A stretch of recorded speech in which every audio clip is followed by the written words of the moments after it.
내가 밤낮 간구하는 가운데 쉬지 않고 너를 생각하여 청결한 양심으로 조상적부터 섬겨오는 하나님께 감사하고 내 눈물을 생각하여 너 보기를 원함은 내 기쁨이 가득하게 하려 함이니 이는 내 속에 거짓이 없는 믿음이 있음을 생각함이라.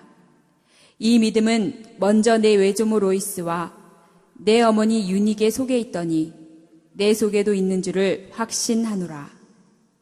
그러므로 내가 나의 안수함으로 내 속에 있는 하나님의 은사를 다시 부릴 듯 하게 하기 위하여 너로 생각하게 하노니 하나님이 우리에게 주신 것은 두려워하는 마음이 아니요 오직 능력과 사랑과 절제하는 마음이니 그러므로 너는 내가 우리 주를 증언함과 또는 주를 위하여 갇힌 자 된 나를 부끄러워하지 말고 오직 하나님의 능력을 따라 복음과 함께 고난을 받으라. 오늘은 믿음의 우산 두 번째 디모데를 모델로 해서 함께 말씀을 나눕니다. 세계의 3대 불가사의 가운데 하나가 피라밋이라는 것입니다. 이집트에 가면 이 피라밋이라는 것이 많이 있는데 보통 3,000년 이상씩 되었습니다. 그 안에 상형 문자들이 많이 벽에 쓰여 있는데 도대체 이게 무슨 말을 3,000년 전에 썼을까? 그래서 고고학자들이 연구를 하고 또 연구를 해서 의미를 풀어보니까 요즘 젊은 것들은 되먹지 않았다. 젊은이들이 하는 짓을 보니 세상은 말세에 가까웠다. 이게 3,000년 전에도 있었던 일이랍니다. 예나 지금이나 젊은이들이 참 문제가 되었던 것 같습니다. 오늘날에 젊은 사람들이 하는 그 괴팍한 행동들을 보면 참 세상 말세다 이렇게 말하는 사람이 많은 반면에 내 새끼를 보면서 세상 말세다 그런 사람은 없어요. 이게 얼마나 모순입니까? 내 자식들은 무슨 짓을 해도 이쁘고 남의 자식은 보면 말세라고 그러고.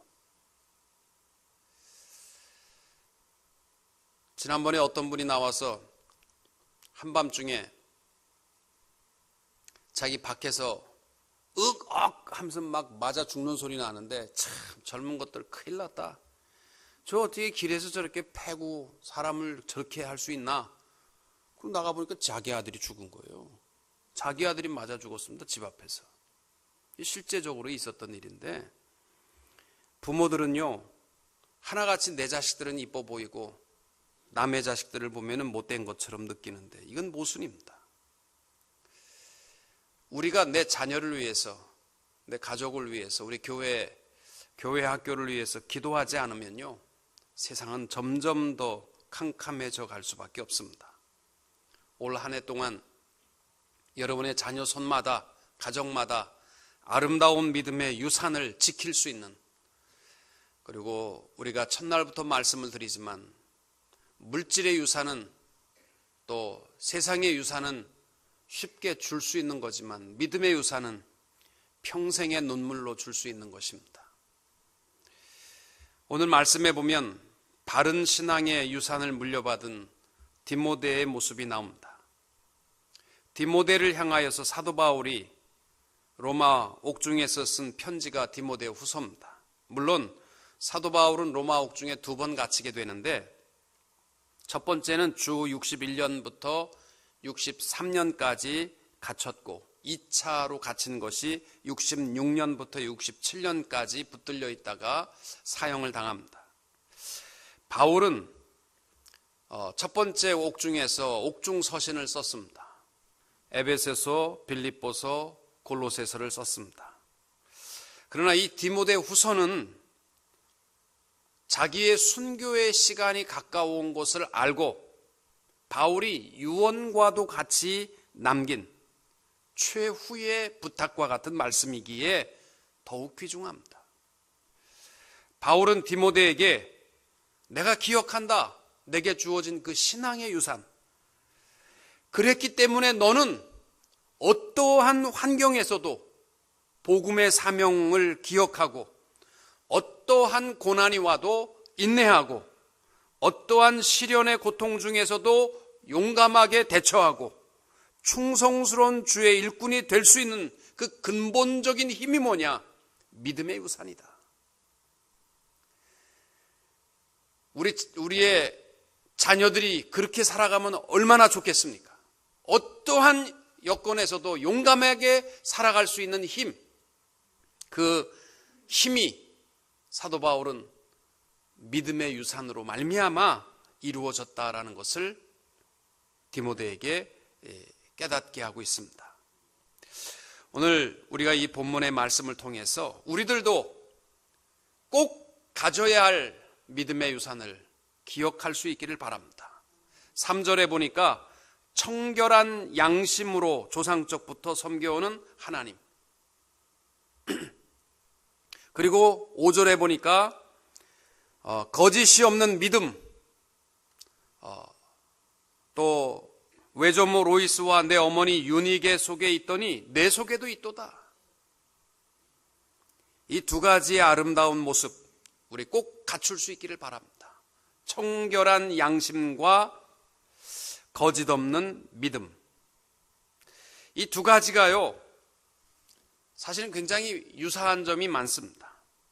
거짓 없는 믿음과 청결한 양심.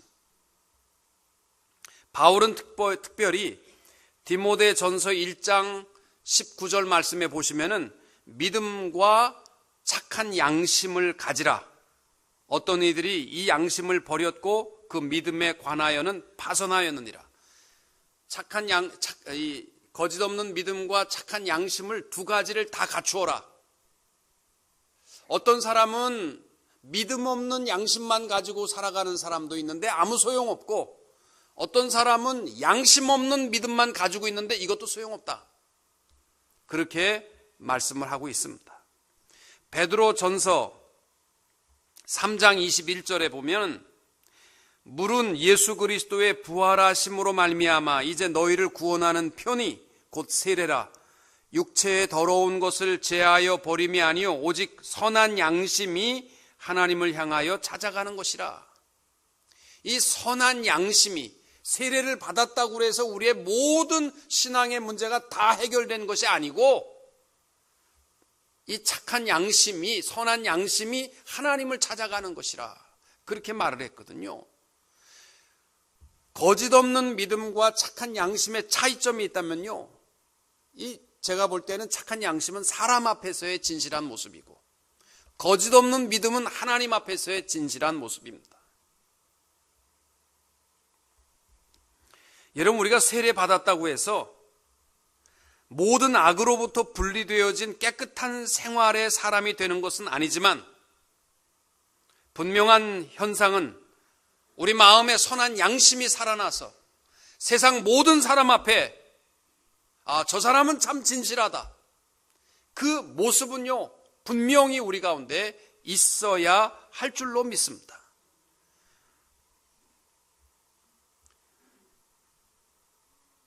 믿음의 사람들은 모든 사람 앞에서 진실해야 합니다.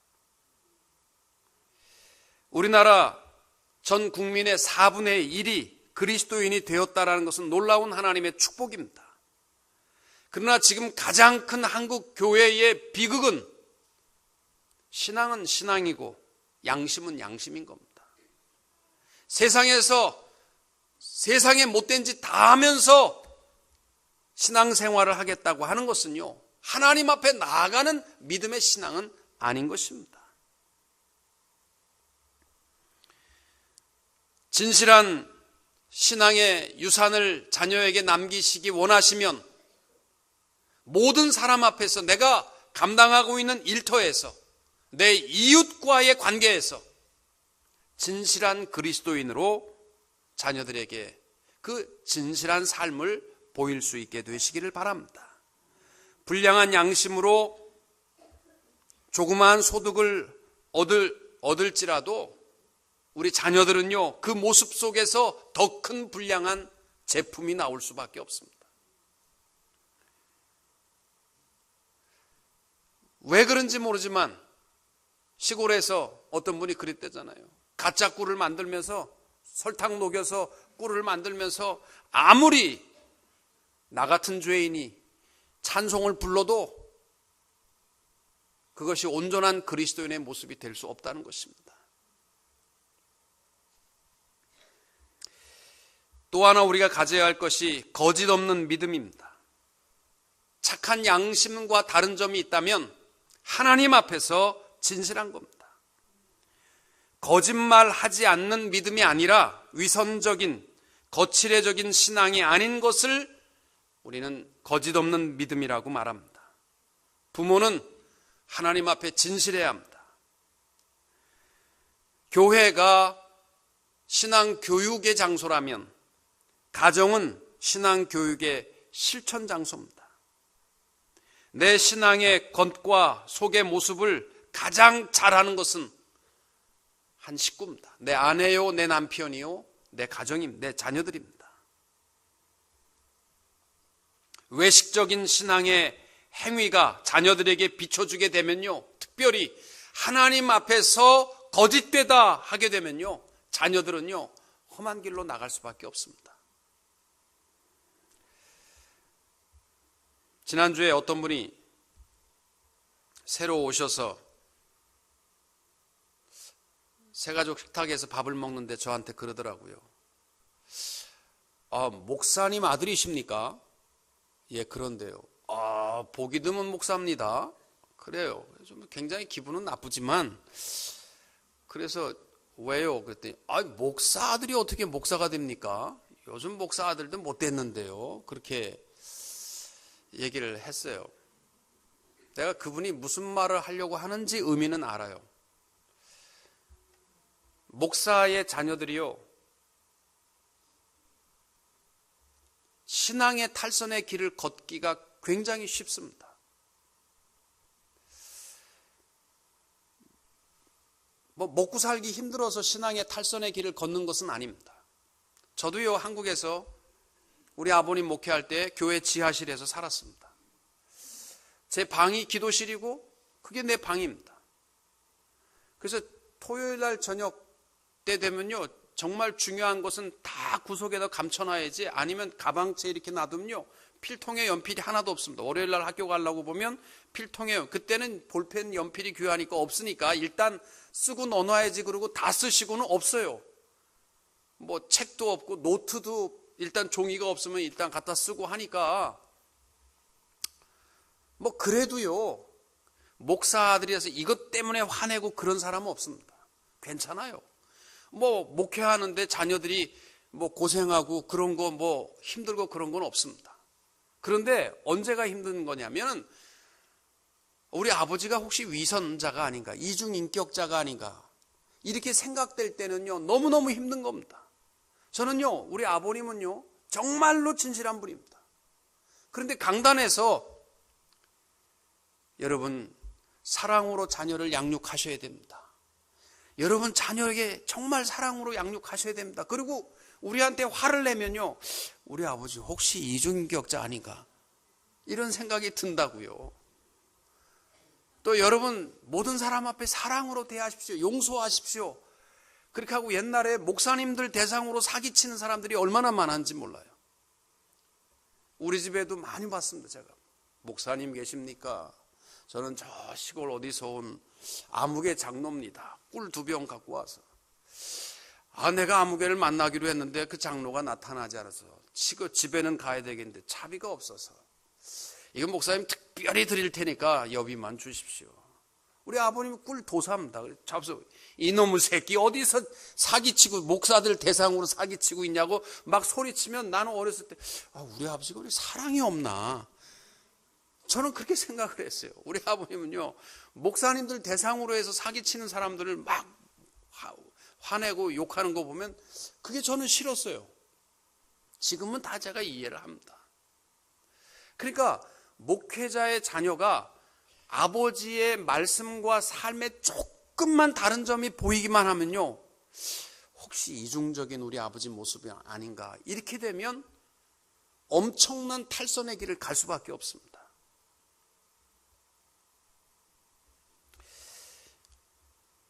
장로님 가정인데 예외가 있겠습니까? 장로님 자녀들도요, 목사 잘 안 됩니다.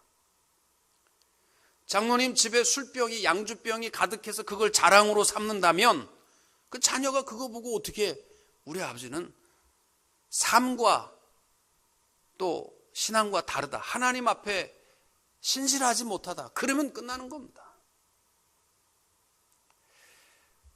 제가 장례식 가서는 고기를 잘 안 먹습니다.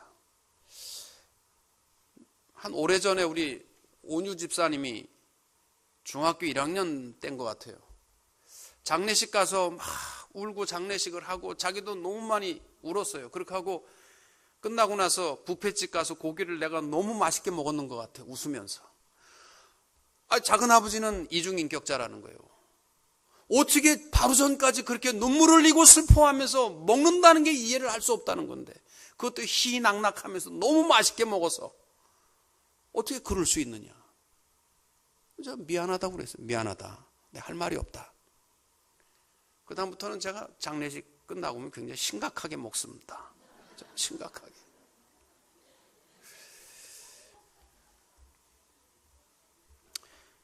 여러분, 물론 왜 목회자의 자녀와 장로님의 가정의 큰 자녀들이요 신앙에서 떠나냐면요, 말 한마디와 삶 속에 달라지면, 장로님 기도하실 때 주여 우리 사랑하는 우리 모두가 식구들을 사랑하게 하시고 돌아가서는 이놈의 새끼 그거 어떻게 그렇게 신앙생활하고 있고 이러면요 떠나는 겁니다. 교회 떠나는 거예요. 여러분, 우리 올 한 해 동안 디모데후서 1장 말씀은 어렵지 않습니다. 이 청결한 양심과 거짓 없는 믿음, 어려운 말 필요 없습니다. 한마디로 말하면 진실입니다. 하나님 앞에서 진실하시고 모든 사람들 앞에서 진실한 믿음의 유산을 남길 수 있게 되시기를 축복합니다. 여러분, 자녀들은요, 사람들은 영물이라서 다 합니다. 무엇을 생각하는지요, 제가 어렸을 때를 생각해 보면 다 알아요. 예수 위하에서 고난당하고 하는 거요, 그거 괜찮습니다. 아이들이 그것 때문에 용돈 덜 받아서 괴롭고 그런 거 없습니다. 진실한 믿음의 유산을 우리 자녀들을 디모데와 같이 물려줌으로 말미암아 어떠한 여건 속에서도 아이들이 굴하지 아니하고 믿음으로 승리할 수 있는 복된 성도님들이 될 수 있기를 축복합니다. 또 하나 우리가 자녀에게 디모데에게 바울이 말씀하는 것을 보면요, 안수하고 기도하는 성령의 삶입니다. 6절 이하에 보게 되면, 그러므로 내가 나의 안수함으로 내 속에 있는 하나님의 은사를 다시 부릴 듯하게 하기 위하여 너로 생각하게 하노니. 바울이 말씀하고 있는 것은 뭐냐면, 디모데가 힘들고 어려울 때마다 디모데에게 기억나게 하는 것이 있습니다. 그것은 뭐냐면, 내가 너를 안수하고 내게 기도하던 그 모습이 내 심령을 그때마다 다시 한 번씩 뜨겁게 하기를 원한다는 겁니다. 여러분, 기도는요, 부모가 자녀를 위하여 손을 얹고 기도하는 것은 하나님께서 주신 특권입니다. 그리고 자녀들이 힘들고 어려울 때마다 기억나는 것은요, 어머니 아버지가 내 머리에 손을 얹고 기도하던, 눈물로 기도하던 그 모습은 잊을 수 없는 겁니다. 우리 자녀들의 마음속에 성령의 충만함으로 나타나는 것이 뭐냐? 바울이 디모데에게 네가 힘들고 어려울 때마다 내가 내 머리에 손을 얹고 기도하던 그 모습이 내 마음속에서 불일 듯 일어나기를 원한다. 자녀를 위하여 기도하고 자녀들이 부모의 기도를 통하여서 성령 충만함으로 살아갈 수 있는 아름다운 유산을 줄 수 있게 되시기를 축복합니다. 기도는요, 연약한 우리 인간이 하나님의 역사를 이루는 힘을 얻게 합니다. 기도의 삶이 가져오는 것은 성령 충만한 삶입니다. 올 한 해 동안 여러분들이 무엇을 하든지 어디를 가든지 승리하는 길은 하나밖에 없습니다. 기도하면 성령 충만한 역사가 일어나고, 성령 충만한 역사가 일어나면 7절 이하에 보면은 하나님이 우리에게 주신 것은 두려워하는 마음이 아니요 오직 능력과 사랑과 절제하는 마음이니. 여러분, 우리가 자녀를 위하여 기도하고 또 우리 모든 한 해의 삶이 기도하는 삶이 되면 하나님이 우리에게 약속하시고 주시는 것이 있습니다. 그것은 두려워하는 마음이 아닙니다. 두려워하는 마음은요, 악한 영이 주는 것이고, 성령님이 기도하는 사람에게 주시는 것은 담대한 마음입니다. 하나님께서 여호수아를 들어서 쓰실 때마다 내가 내게 명한 것이 아니냐, 마음을 강하게 하고 담대히 하라. 두려워 말며 놀라지 말라. 내가 어디로 가든지 내 하나님 나 여호와가 너와 함께 하느니라. 여러분, 한 해 동안 여러분들이 살아갈 때에 어떠한 여건에도 담대하십시오.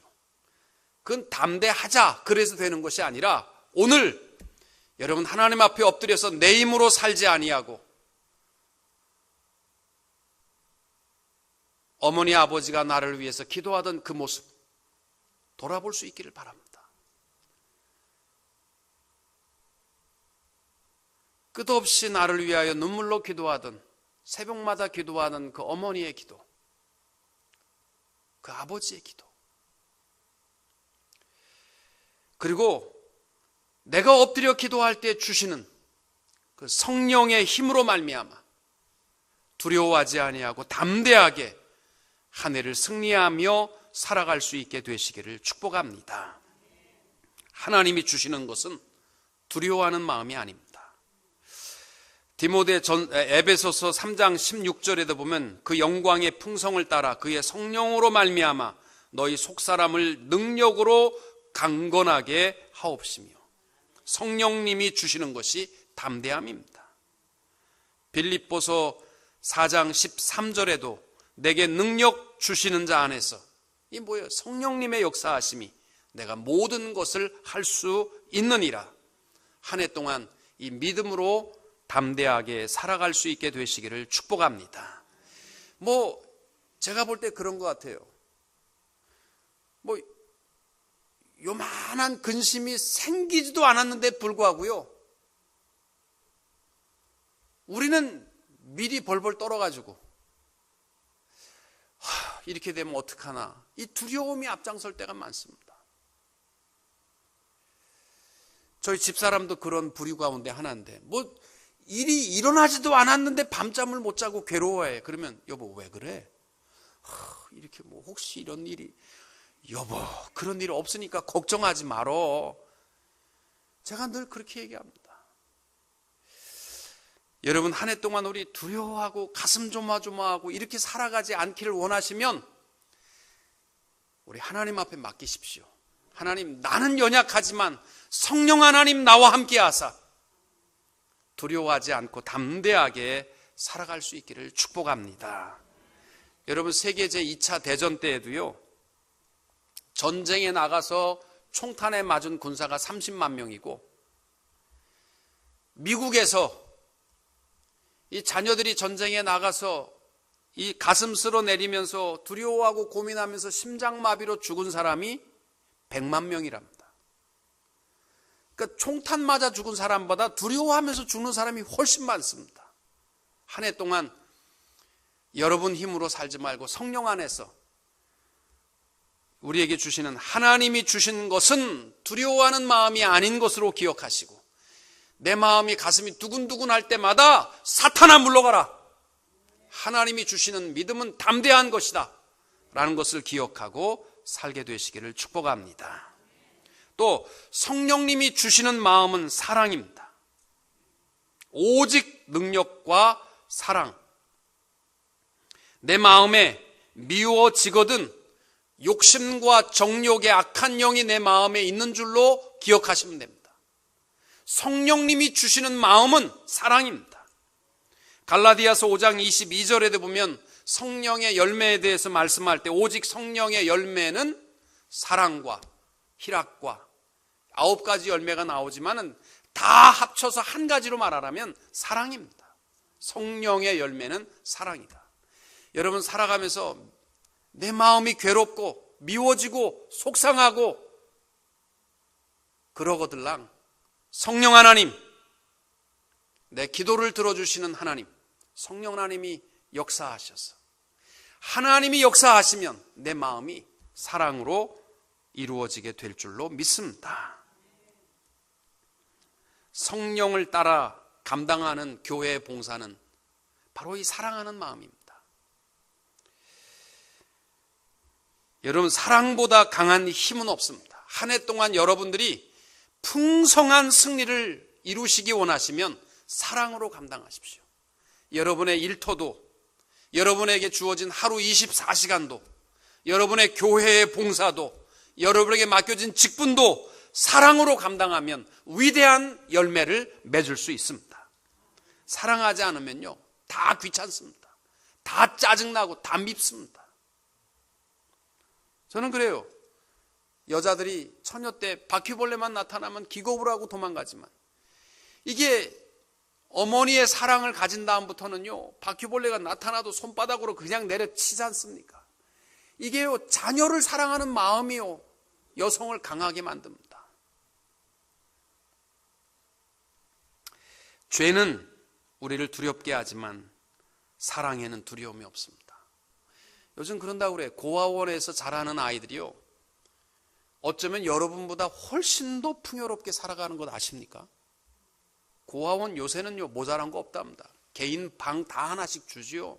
책상 있죠. 뭐 옷 명품들로만 다 사준답니다. 그리고 침대도 좋은 걸로만 사주고요. 뭐 쓰던 거 주고 그런 거 없답니다. 요즘은 용돈도 풍성하게 주고 과외 공부도 시킨답니다. 우리 못 시키잖아요. 근데 고아원에서는요, 과외 공부도 시킨다는 거예요. 돈 주고서요. 그런데도 불구하고 아이들이요, 항상 부족한 모습으로 살아가는 이유가 뭐냐? 딱 하나, 어머니의 사랑은 흉내낼 수 없기 때문에. 그래서 애들이 늘 허덕인다는 겁니다. 여러분, 우리 성령 안에 있으면요, 사랑이 넘칩니다. 우리 교회도 마찬가지예요.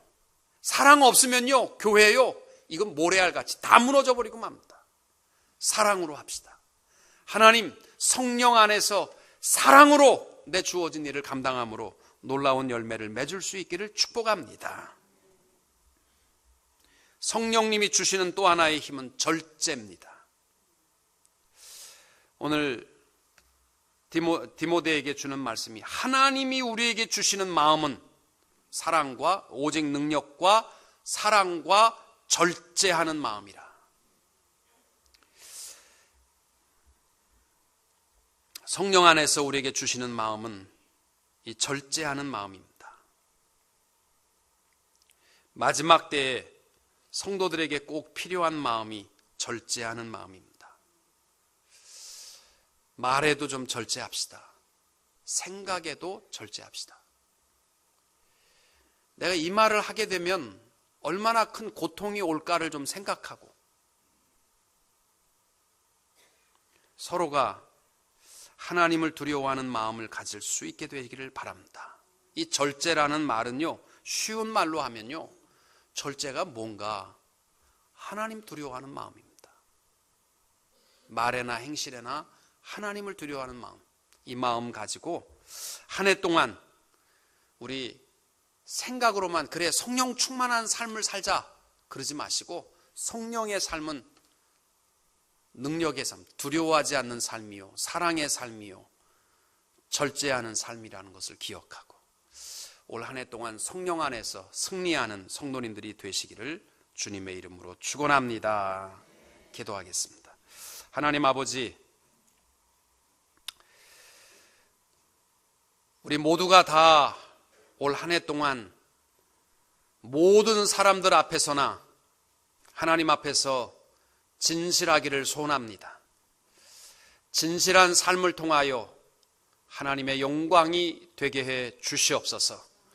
우리의 힘으로 살아가면 우리는 또 실망하고 또 넘어지고 또 좌절하고 또 부끄러울 것밖에 없습니다. 올 한 해 동안 성령 하나님 안에서 나와 온 자녀들이 승리하며 살아가기를 원합니다.